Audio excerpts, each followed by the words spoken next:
Salam sejahtera bagi kita semua, Bapak Ibu Saudara yang dikasihi dalam Tuhan Yesus Kristus. Mari sebelum kita membaca Alkitab, kita berdoa. Allah Bapa Surgawi, terima kasih Tuhan kalau saat ini kami bersama lagi melalui persekutuan kami dengan Tuhan untuk membaca dan merenungkan firman Tuhan. Berikan Roh Kudus-Mu kepada kami ya Bapa, supaya kami dapat memahami kehendak Tuhan di dalam pembacaan Alkitab pada saat ini. Dan biarlah kami juga boleh memberlakukan sebagai hamba-hamba Tuhan di tengah-tengah kehidupan kami masing-masing. Inilah doa kami dalam nama Yesus Kristus Tuhan dan Juru Selamat kami berdoa. Amin. Pada saat ini melalui bacaan kita Keluaran pasal 21 ayat 26 dan 27 yang mengatakan, apabila seseorang memukul mata budaknya laki-laki atau mata budaknya perempuan dan merusakkannya, maka ia harus melepaskan budak itu sebagai orang merdeka, pengganti kerusakan matanya itu. Dan jika ia menumbuk sampai tanggal gigi budaknya laki-laki atau gigi budaknya perempuan, maka ia harus melepaskan budak itu sebagai orang merdeka, pengganti kehilangan giginya itu. Demikian pembacaan Alkitab bagi kita pada saat ini. Bapak Ibu Saudara yang dikasihi oleh Tuhan Yesus Kristus, kita bersama-sama pada saat ini hendak merenungkan apa yang disampaikan bagi kita, yakni melindungi yang lemah. Budak adalah orang-orang yang dikategorikan sebagai yang lemah. Budak rentan dengan kekerasan. Ada banyak peristiwa ataupun juga dapat dikatakan kasus-kasus yang terjadi kepada seorang budak. Sehingga mereka di dalam mendapatkan suatu pembelaan tetap dianggap sebagai orang-orang yang seringkali tidak memiliki suatu harga diri manusia.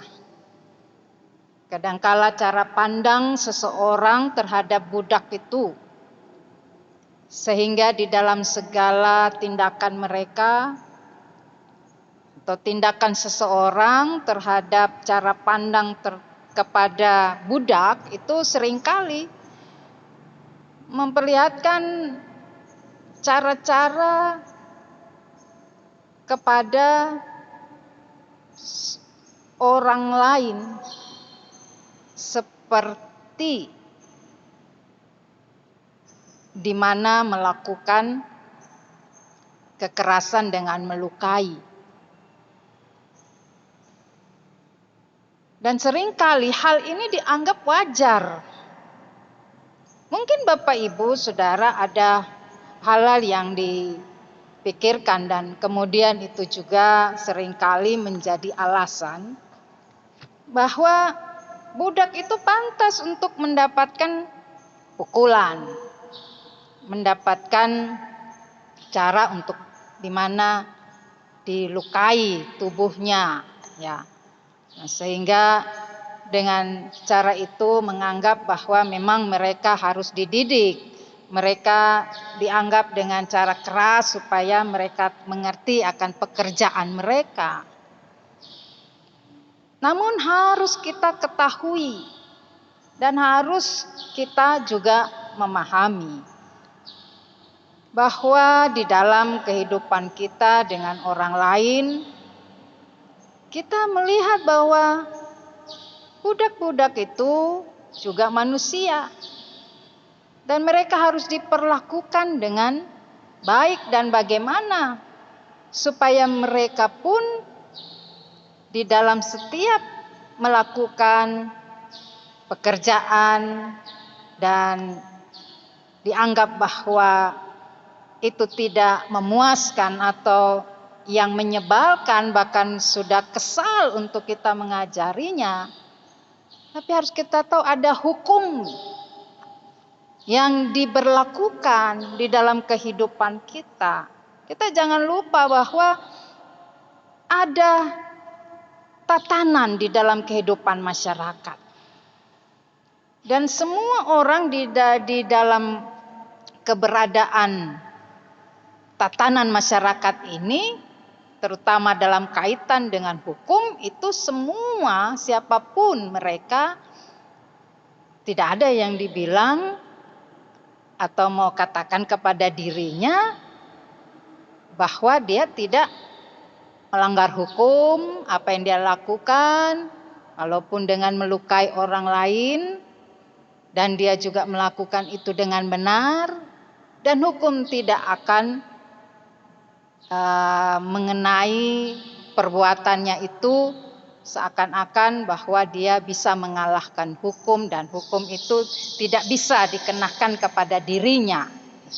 Nah, kalau mau dibilang ya orang bilang kebal hukum begitu. Bapak Ibu Saudara yang dikasihi oleh Tuhan Yesus Kristus, oleh karena itu melalui bacaan kita pada saat ini, bahwa Alkitab menyatakan tentang suatu kuasa Allah di dalam kehidupan bangsa Israel dan tindakan Allah di dalam kehidupan bangsa Israel.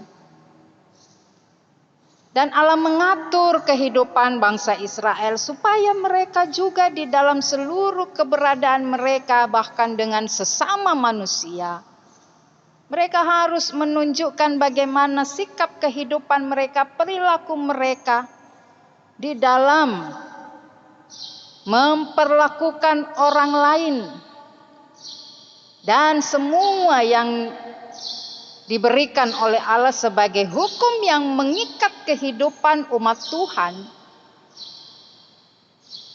Tentu bahwa hukum Tuhan ini menyangkut seluruh keberadaan kehidupan manusia, dari segi moral, dari segi hukum sipil itu sendiri, yang dibilang ada hukum-hukum di dalam masyarakat, hukum-hukum yang ada di tengah-tengah bangsa. Nah, kemudian juga tentang di dalamnya bagaimana kehidupan keagamaan yang juga di dalamnya mengandung hukum-hukum Tuhan.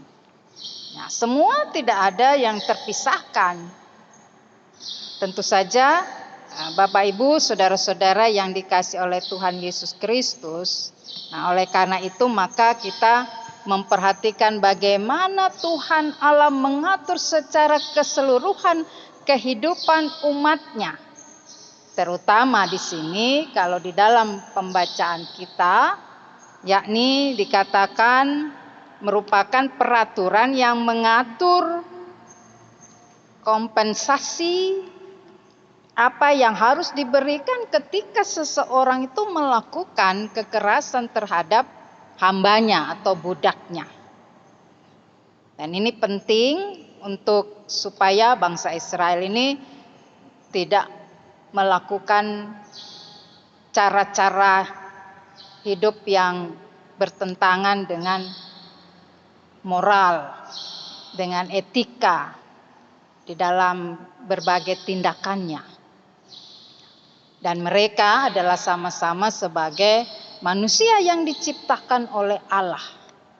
Oleh karena itu, bahwa di dalam Tuhan mengatur kehidupan umat Israel ini berkaitan dengan seorang budak yang menerima perlakuan yang dengan cara tindak kekerasan yang mengakibatkan kerusakan, entah itu matanya, entah itu tubuhnya.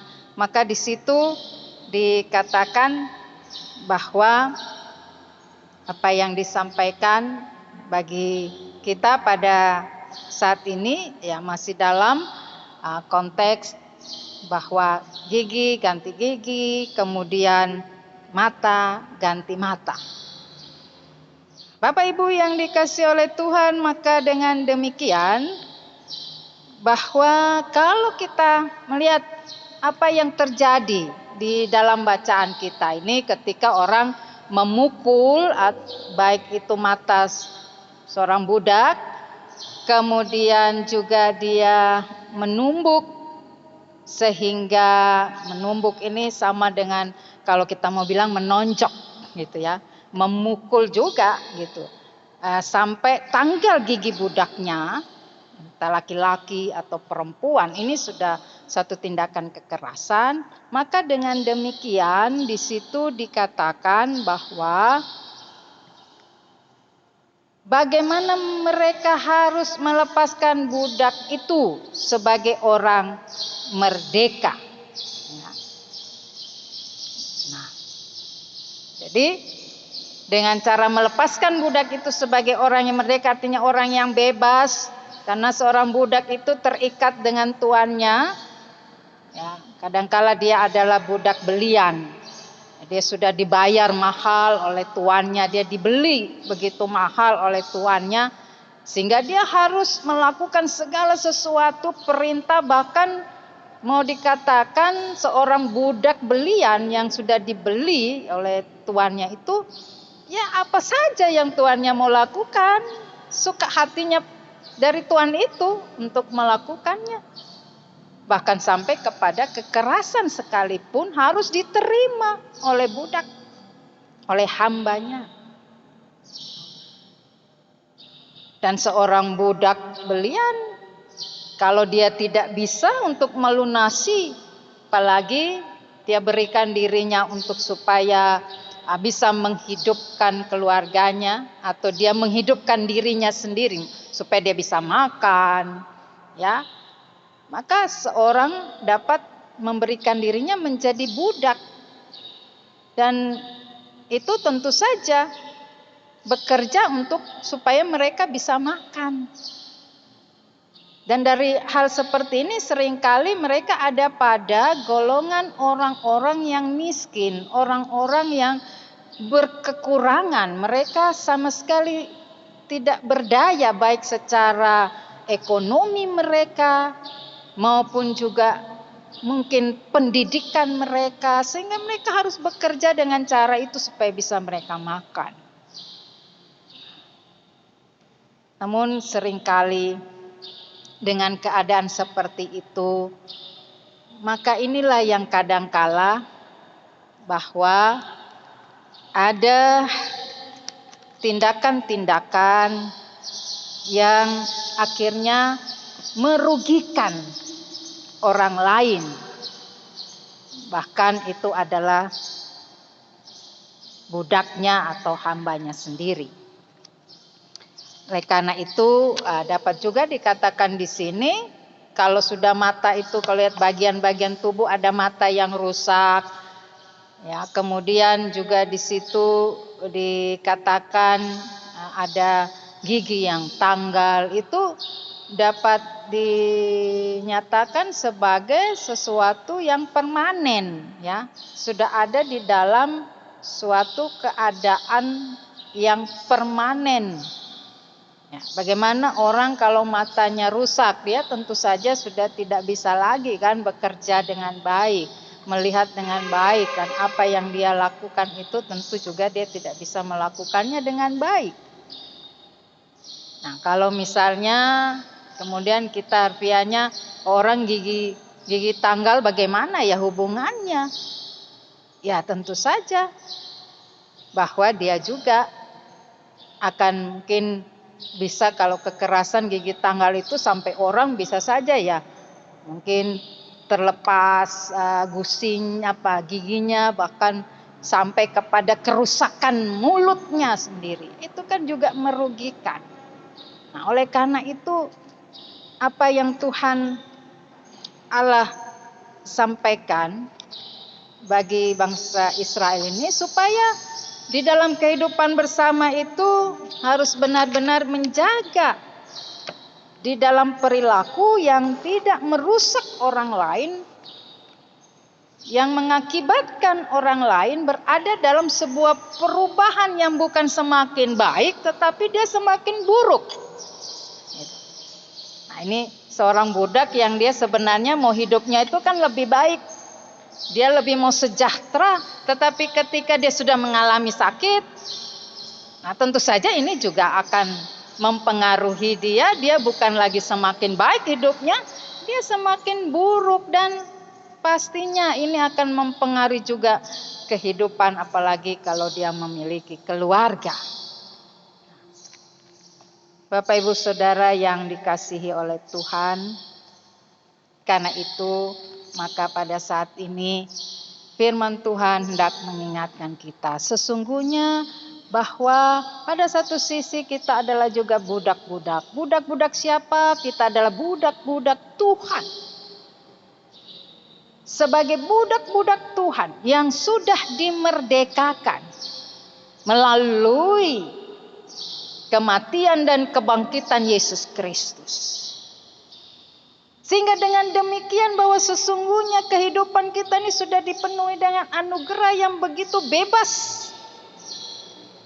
Tetapi sesungguhnya kebebasan kehidupan kita yang dimerdekakan oleh Tuhan ini juga tidak berarti bahwa di dalam setiap perilaku dan setiap kerja ataupun juga tindakan kita itu bisa merusak kehidupan segala apa yang ada di sekitar kita, terutama juga pasti kehidupan sesama.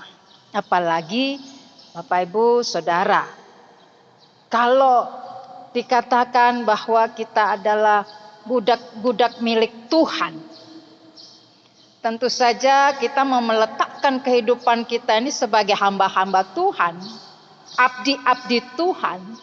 Kemudian kita dengan segala keberadaan kita sudah menemukan kehidupan kita. Dalam anugerah Tuhan kita juga menerima pekerjaan. Di tengah-tengah masyarakat kita diberikan kepercayaan di dalam pekerjaan kita, di dalam usaha kita. Sehingga dengan demikian bahwa tentu kita bisa dapat menyatakan bahwa saya ada pada posisi yang dimana memiliki juga budak-budak yang lain, gitu. Sehingga di sini tentu saja di dalam kehidupan kita ada banyak di sekitar kita orang-orang yang juga ada dalam kelemahan mereka.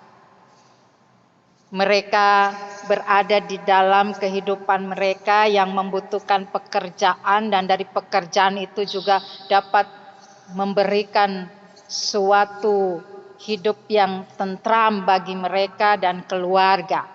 Mereka juga sebagai budak-budak yang bekerja, tentu saja bahwa kita pun selalu bisa melihat, memperlakukan apapun dan siapapun mereka. Karena di dalam keberadaan kita milik Tuhan yang dimerdekakan, maka kita juga mau memerdekakan orang lain dari berbagai kekerasan karena kelemahan mereka. Oleh karena itu, melalui hukum Tuhan ini, kita pun tentu saja hendak menyatakan keberpihakan kita kepada orang yang lemah. Apalagi dengan saat ini kehidupan yang terjadi ya, karena COVID-19 ini masih saja terus mempengaruhi kehidupan kita baik secara kehidupan perekonomian maka juga kita lihat sudah semakin banyak orang-orang yang ada di dalam berbagai kekurangan-kekurangan mereka, dan tentu dengan tuntutan-tuntutan kehidupan mereka harus memenuhinya. Oleh karena itu kita mau menghargai kehidupan orang lain, siapapun mereka. Mari kita pandang orang itu bukan dengan apa yang mereka miliki. Tidak kita pandang bahwa apa yang ada pada hidup mereka, tapi pandanglah mereka sebagai milik Tuhan, dan kita juga menjadi hamba-hamba Tuhan yang sama untuk melakukan segala sesuatunya sesuai dengan ketaatan kita kepada Tuhan Allah. Tuhan memberkati kita. Amin.